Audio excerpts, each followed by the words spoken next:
समिति इसी महीने के आखिर में सौंप सकती है अपनी रिपोर्ट। राज्यों के सुझावों को भी किया जाएगा शामिल। किसानों को कर्ज मिलना अभी है बहुत मुश्किल। एनएसएसओ की रिपोर्ट, 52% किसानों को नहीं मिल पाता है कर्ज। छोटे किसानों के संगठन ने किया कमाल। बिचौलियों को हटाकर किसान संगठन सीधे ग्राहक को बेच रहे हैं सस्ती फल और सब्जी, मुनाफा पहले से और भी ज्यादा।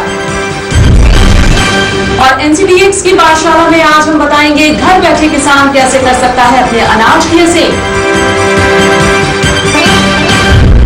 नमस्कार, आप देख रहे हैं मंडी.com, एक ऐसा शो जो खेती किसानी से जुड़ी ऐसी खबरें लेकर आप तक आ रहा है जिसे देखकर लोगों को किसान बनने की प्रेरणा मिल सके, किसानों को अपनी उपज का सही भाव पता लग सके।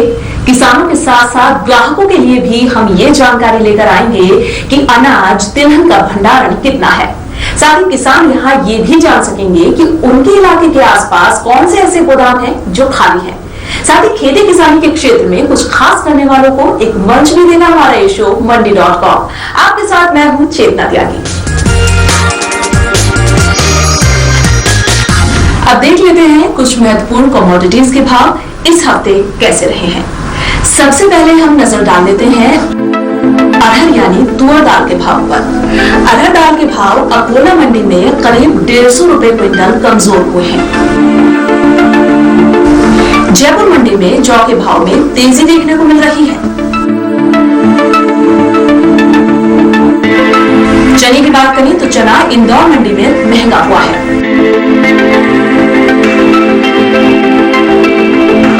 वहीं ऊंझा मंडी में जीरे का भाव गिरा है।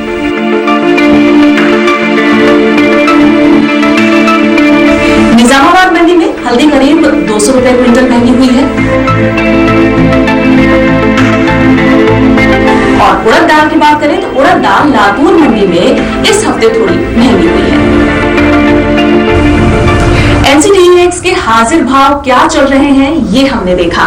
किसान और कारोबारी के लिए एक बड़ी मुश्किल होती है अपने पास रखे अनाज उत्पादों को सलीके से सहेज कर रख पाना। इसके लिए जरूरत होती है गोदामों की। बेहतर सुविधा वाले गोदामों में कहां इतनी क्षमता खाली है उसके बारे में हम आपको जानकारी दे रहे हैं। कोल्हापुर में एनबीएफसी के गोदाम में चीनी रखने के लिए करीब 4000 मीट्रिक टन जगह खाली है।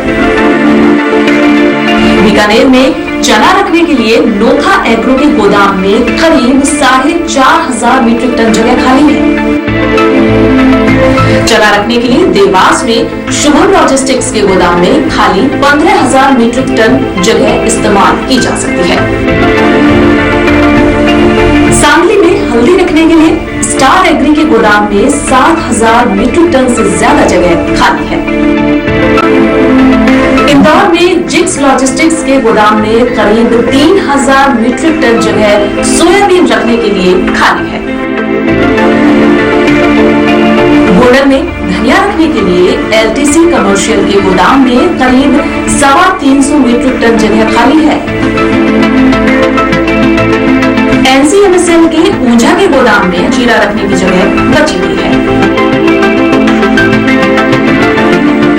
तो किसान के लिए बेहतर है कि वो अपने शहर के आसपास के बेहतर गोदामों में अपने उत्पाद रखे। ये हम जो गोदामों की स्थिति बता रहे हैं ये एनसीडीएक्स की मान्यता प्राप्त गोदामों की है। खेती पर बनी नीति आयोग की समिति इस महीने के आखिर में सौंप सकती है अपनी रिपोर्ट। और किसानों को कर्ज मिलना अब भी है बहुत मुश्किल। एक नजर डाल लेते हैं इस हफ्ते की खेती किसानी से जुड़ी कुछ खास सरकारी नीतियों पर। छोटे किसानों को कर्ज मिलना अब भी आसान नहीं है। एनएसएसओ के आंकड़ों के मुताबिक किसानों को कर्ज ज्यादा बांटे गए हैं, लेकिन अब भी छोटे और सीमांत किसानों के लिए कर्ज जुटाना मुश्किल काम है। अब भी 52% यानी आधे से ज्यादा छोटे और सीमांत किसानों के लिए कर्ज जुटाना सबसे कठिन काम है।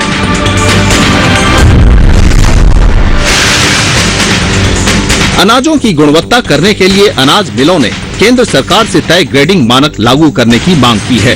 अनाज मिलों का कहना है कि सरकार को एक ग्रेडिंग एजेंसी बनानी चाहिए जिससे देश भर में गुणवत्ता का अनाज मिल सके। कोई ऐसी एजेंसी न होने से देश में गुणवत्ता वाला अनाज मिलना बेहद मुश्किल हो गया है और अनाज में मिलावट 15% तक बढ़ गया है।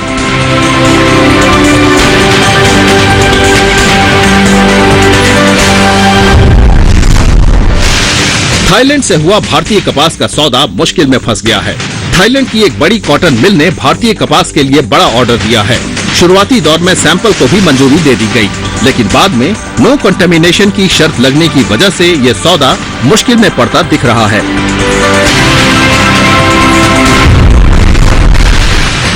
महाराष्ट्र सरकार यवतमाल और विदर्भ के इलाकों के किसानों के लिए सिंचाई की बेहतर सुविधा देने की योजना पर नए सिरे से काम कर रही है। मुख्यमंत्री देवेंद्र फडणवीस ने सभी सिंचाई परियोजनाओं की समीक्षा करने के आदेश दिए हैं। महाराष्ट्र सरकार गोशी खुर्द और वेमला सिंचाई परियोजना को सही तरीके से अमल में लाएगी।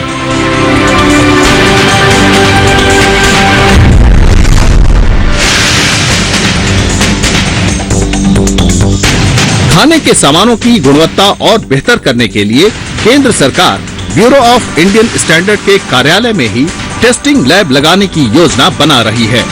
केंद्रीय खाद्य मंत्री रामविलास पासवान ने हैदराबाद में कहा कि सभी तरह के कंज्यूमर गुड्स के लिए ये लैब कारगर होगा।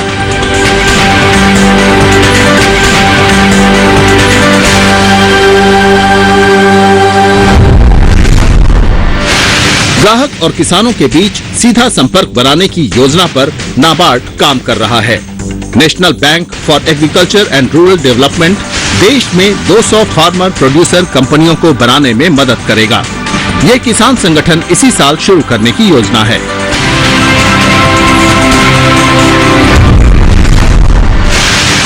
संसदीय समिति की एक रिपोर्ट के मुताबिक पंजाब में जमीन से पोषक तत्व तेजी से कम होते जा रहे हैं। इसकी सबसे बड़ी वजह पंजाब के किसानों का नाइट्रोजन, फास्फोरस और पोटेशियम का ज्यादा इस्तेमाल करना है। National project of organic farming report में ये बात कही गई है।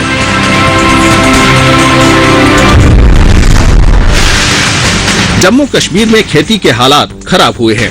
साल भर में खेती की तरक्की की रफ्तार 6% से घटकर -16% हो गई है।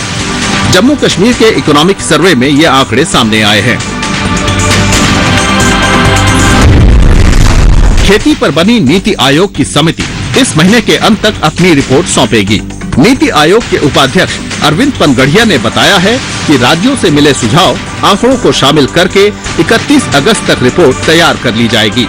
16 मार्च को ये समिति बनाई गई थी।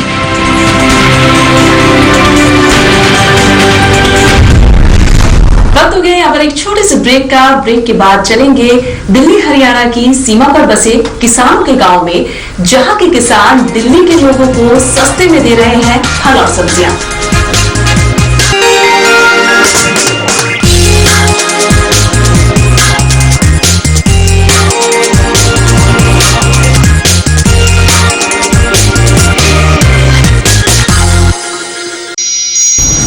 किसानों को उनकी उपज की सही कीमत मिले और ग्राहक को सस्ती सब्जियां, ये दोनों बात एक साथ संभव हो सकती है, इसकी कल्पना भी करना मुश्किल है, लेकिन ये सब हो रहा है। छोटे किसानों के लिए काम करने वाली भारत सरकार की संस्था लघु कृषक विकास संगठन यानी SFSC ने छोटे छोटे किसानों को जोड़कर ऐसा ही एक प्रयोग शुरू किया है। हालांकि ये अभी महज एक शुरुआत ही है, लेकिन अगर ये प्रयोग सफल होता है तो इसके परिणाम किसानों और ग्राहकों दोनों के लिए चमत्कारिक हो सकते हैं। यही छोटे छोटे प्रयोग हैं जो खेती के सिकंदर देश के अलग अलग हिस्सों में कर रहे हैं, और इसीलिए मंडी.com के इस हिस्से में हम ऐसी ही खेती के सिकंदरों को सलाम करते हैं।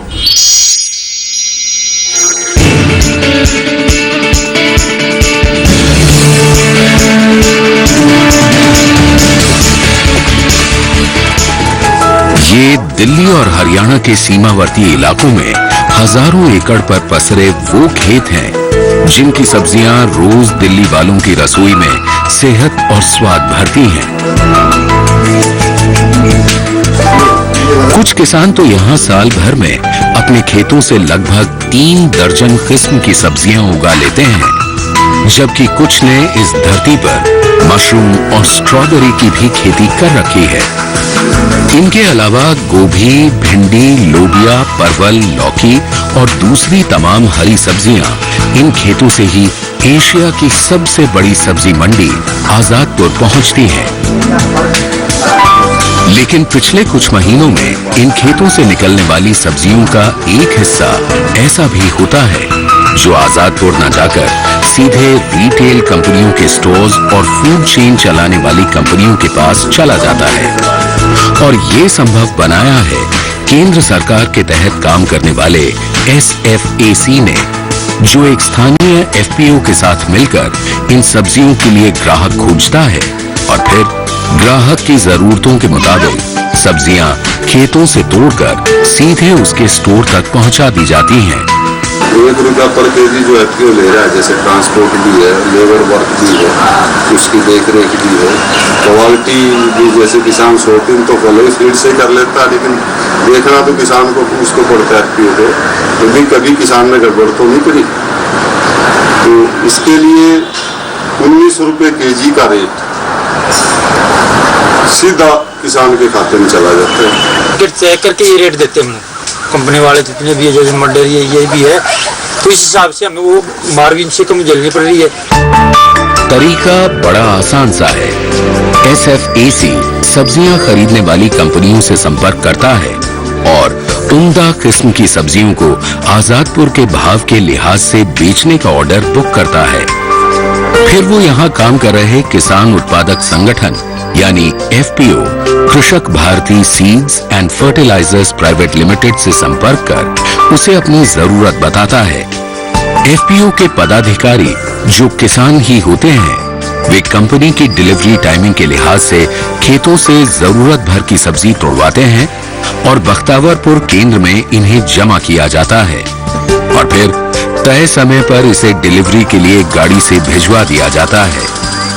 हमारा लक्ष्य है कि 6 महीने के बाद इस प्लेटफॉर्म पर प्रतिदिन कम से कम 1 से 2,000 टन की हम टर्नओवर करना चाहेंगे, जो कि आजादपुर का फिर लगभग 15-20% हो जाएगा, विच इज़ नॉट बैड। मुझे लगता है ये बहुत अगर हम प्राप्त कर पाएंगे, बहुत महत्वाकांक्षी लक्ष्य है, लेकिन हम उसका पूरा प्रयास कर रहे हैं। और धीरे धीरे ये बात ज़रूर मुझे लगता है बैठेगी किसान वर्ग में भी।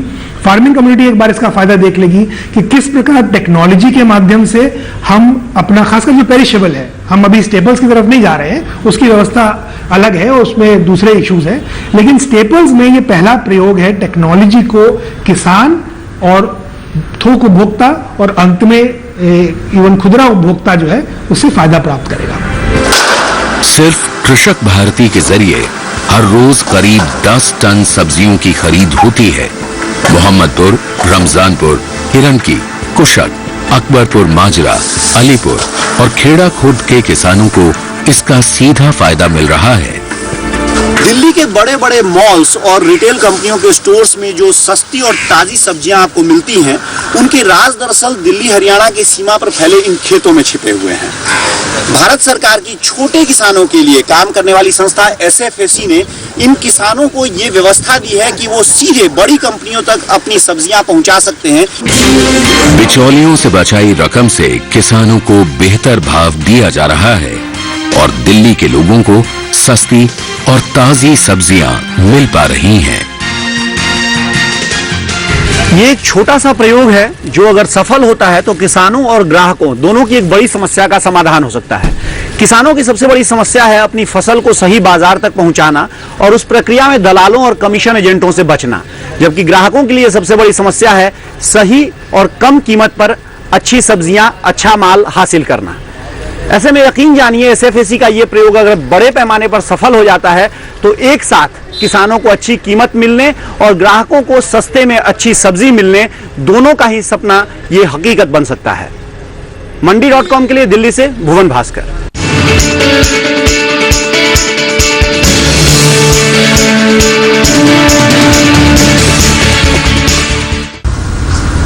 वक्त हो गया एक और छोटे से ब्रेक का। ब्रेक के बाद हम आपको बताएंगे कि कमोडिटी की असेंग कराना किसान के लिए कितना उपयोगी है।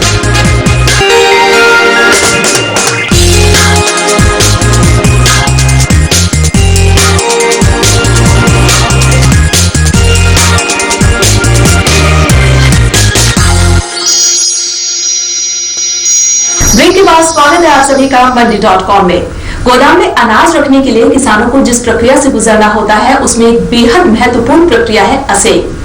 अनाज तिलहन की असेंग कैसे होती है ये समझने के लिए कोटा के एक गोदाम में पहुंचे हमारे संवाददाता भुवन भास्कर। किसी भी वेयर हाउस में जब आप अपनी कमोडिटी लेके आते हैं तो सबसे पहले आपको उसके असेइंग से आपकी कमोडिटी को गुजरना होता है। वेयर हाउस के गेट पर यह असेइंग लैब होता है। हम आपको आज दिखाएंगे, यहाँ कोटा में हम खड़े हैं स्टार एग्री के एक वेयर हाउस के लैब में, जहां की पूरा जो असेइंग प्रोसेस है वो किस तरह से होता है, असेइंग का मतलब क्या होता है, ये हम आपको आज बताएंगे। सबसे पहले आपकी शुरुआत हम करते हैं यहाँ असेइंग में, जहां से ग्रेन्स की जो यानी अनाज जो भी होते हैं, चाहे वो गेहूं हो, सोयाबीन हो, चना हो और इस तरह के जो भी ग्रेन्स होते हैं उनकी असेइंग जहां से शुरू होती है। यहाँ क्या कर रहे हैं आप, ये जो असेइंग करते हैं किस तरह से प्रोसेस करते हैं, जरा समझाइए हमारे दर्शकों को। सबसे पहले अपन इसमें ट्रे में सैंपल को मिला लेते हैं अच्छे से, फिर उसमें से अच्छे से मिलाने के बाद में 100 ग्राम उसमें सैंपल लेते हैं, और फिर 100 ग्राम में से उसको अपन इसमें छान लेते हैं। छानने के बाद में जो भी रिफ्लेक्शन निकलते हैं, जो उसको अपन इसमें रिफ्लेक्शन में इसमें एफएम निकलता है, एफएम और स्प्लिट है, स्प्लिट और डैमेज है। एफएम मतलब आप फॉरेन मटेरियल की बात कर रहे हैं, स्प्लिट मतलब जो टूटे हुए दाने होते हैं वो, और उसके अलावा जो डैमेज है वो जो अपने जो काले हुए मतलब जो हाँ जिनमें खराब क्वालिटी वाले होते हैं, और विल्ड जो होते हैं जो उनको कीड़ा लग जाता है, अपने आप पे कीड़ा खा जाता है, वो कीड़े का वही हो जाते हैं वो है। अभी इनका इसके निकालने के बाद में अपन इनका सबका वेट कर लेते हैं। वेट करने के बाद में जो भी रिफ्लेक्शन होते हैं उनको सब फॉर्मेट में नोट कर लेते हैं। नोट करने के बाद में जो भी ये अपने लैब केमिस्ट के पास में चले जाते हैं, वहाँ से लैब रिपोर्ट जनरेट होती है, और इसमें और जो है इसमें अपन मोसर इसमें मोसर लेते हैं, मोसर के लिए अपने मोसर मीटर में यानी 100 ग्राम कंटेंट में जो भी आता है वो परसेंटेज के तौर पे आप वहाँ दर्ज कर देते हैं, परसेंटेज के उसमें दर्ज करते हैं, और फिर हमारे जो लैब केमिस्ट होते हैं उनके पास में चला जाता है, वहाँ से जो भी लैब रिपोर्ट होती है वो जनरेट हो जाती है। यानी ये वो जगह है जहाँ से ग्रेन्स जो अनाज के दाने हैं उनकी असेइंग की जाती है। अब हम आपको वो जगह दिखाते हैं जहाँ जो तिलहन होते हैं, जो तेल के जो बीज होते हैं, ऑयल सीड्स, उनकी असेइंग की जाती है। कैसे ये असेइंग की जाती है ये आपको हम बताते हैं। ये सरसों के दाने हम देख रहे हैं जहाँ से कि सरसों का तेल निकलता है, इसलिए इसकी असेइंग यहाँ ऑयल सीड की जगह करते हैं। किस तरह से ये पूरी असेइंग का प्रोसेस होता है? जी सर, असेइंग में सर हम इसमें से पूरा मिक्स करके सैंपल को इसमें लेते हैं, कुछ सैंपल को। उसके बाद इसमें से एफएम फॉरेन मैटर को अलग करके, और जो क्लीन मैटर रहता है उसे सर 12-12 सेकंड के लिए 2 बार ग्राइंड किया जाता है। उसके बाद सर इसको जो मिक्स ग्राइंड किया हुआ मैटर है उसको सर इसमें मिक्स अच्छी तरह प्लेट में मिक्स करके, और सर NIR में सैंपल कप में लेके और उसका मॉइस्चर और ऑयल कंटेंट लिया जाता है। कैसे सैंपल कप कहाँ आप लेते हैं, जरा वो मुझे दिखाइए आप। सैंपल कप इस पे डाल के इसको प्लेट में डाल के इसको इसमें सैंपल कप में लिया जाता है, थोड़ा सा इसको स्टिक करके फिर हम इसको, ठीक है, ये आपका सैंपल कप हो गया। इसमें डाल के हम इशू करके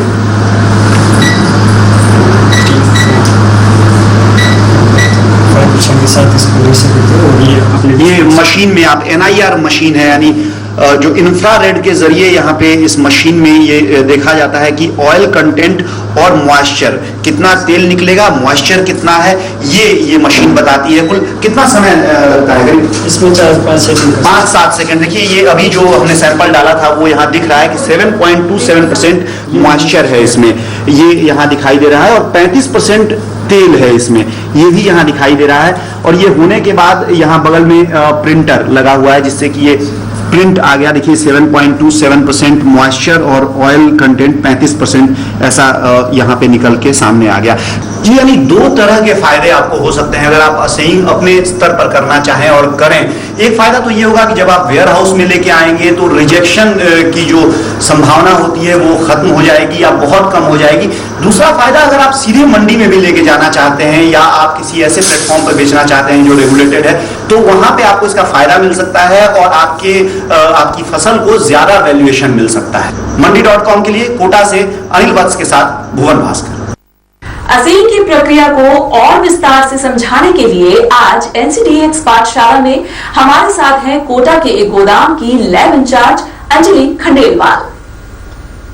अगर हम ऑयल सीड्स की बात करते हैं तो ऑयल सीड का पूरा प्रोसेस आपका हार्डली 12 to 15 सेकंड्स में कंप्लीट हो जाता है। वहीं हम ग्रेन्स की बात करते हैं अगर, तो ग्रेन्स को टेस्ट होने में थोड़ा टाइम लगता है क्योंकि उसके पैरामीटर रिफ्रैक्शन सारे फिजिकल होते हैं, तो अप्रॉक्स वो आपका हाफ एन आवर तक कंज्यूम कर जाता है डिपेंडिंग ऑन कमोडिटीज कि किस तरीके की हम कमोडिटी ले रहे हैं। अगर आप गेहूं की बात करेंगे तो गेहूं को टेस्ट होने में आधा घंटा लग जाता है। वहीं आप अगर सोयाबीन की बात करते हैं तो 15 मिनट में आप पूरा सैंपल टेस्ट करके सम अप कर सकते हैं। ये पूरा का पूरा फिजिकल प्रोसेस है, इसके लिए आपको किसी मशीन की रिक्वायरमेंट नहीं होती। तो ये प्रोसेस आप चाहें तो किसान भी अपना सकते हैं। आपको कुछ नहीं करना, जो भी आपका माल है, अगर आपने अपने खेतों में से पूरा माल निकाला है अलग, उसमें से आप अंदाजन मिक्स करके खुद ही एक सैंपल मिक्स करें और थोड़ा सा पोर्शन 100 ग्राम या 150 ग्राम उसमें से सैंपल निकालें। निकालने के बाद उसमें से जो भी हमारे रिफ्रैक्शंस होते हैं कि अगर हम गेहूं की बात करते हैं तो उसमें से फॉरेन मैटर चलनियां हम अपने जो नॉर्मली घर में यूज आती हैं, आप चलनियां वो भी यूज कर सकते हैं। इसके लिए वो चलनियां यूज करके उसमें से छान कर आप फॉरेन मैटर निकाल सकते हो। फॉरेन मैटर में कचरा है जितना भी उस सैंपल के अंदर, तो कहीं ना कहीं आपको एक आइडिया मिल जाएगा क्योंकि इसका सीधा फर्क आपकी कमोडिटी के वैल्यूएशन पे पड़ता है। वैल्यूएशन पे कैसे पड़ेगा? इसके लिए सबके लिए जो भी आप कमोडिटी लेकर आते हैं प्रिस्क्राइब लिमिट होती है हमारे पास में, चाहे आप बैंक से फंडिंग लेना चाह रहे हैं, चाहे आप उस माल को एनसीडीएक्स में डिपॉजिट करना चाह रहे हैं, सबके लिए अपने पास एक लिमिट है। अगर उस लिमिट से आपका सैंपल का रिफ्रैक्शन क्रॉस करा तो वो कहीं ना कहीं आपकी कमोडिटी की वैल्यूएशन को अफेक्ट करेगा। आपकी कमोडिटी की वैल्यू जो आपको मिलनी चाहिए थी वो पूरी नहीं मिल पाएगी, कट कर मिलेगी। इसे हम दूसरी तरीके से ऐसे भी समझ सकते हैं कि अगर मार्केट में आप कोई कपड़ा लेने जाते हैं, अगर उस कपड़े में कुछ फटा हुआ है तो आपको जो भी दुकानदार होता है वो कहीं ना कहीं डिस्काउंट देता है। उसी तरीके से कमोडिटी का भी बात है कि अगर कमोडिटी में कुछ वेरिएशन आएगा, कुछ रिफ्रैक्शंस ऊपर जा रहे हैं, तो उसका आपको डिस्काउंट कट के पैसा मिलेगा, तो वो आपको पूरा वैल्यूएशन नहीं मिलेगा। इसलिए भी एक किसान के लिए बहुत जरूरी है कि वो अपने तौर पर, निजी तौर पर उसको पूरी तरह से इवेलुएट कर सके, एक आइडिया ले सके अपने लिए।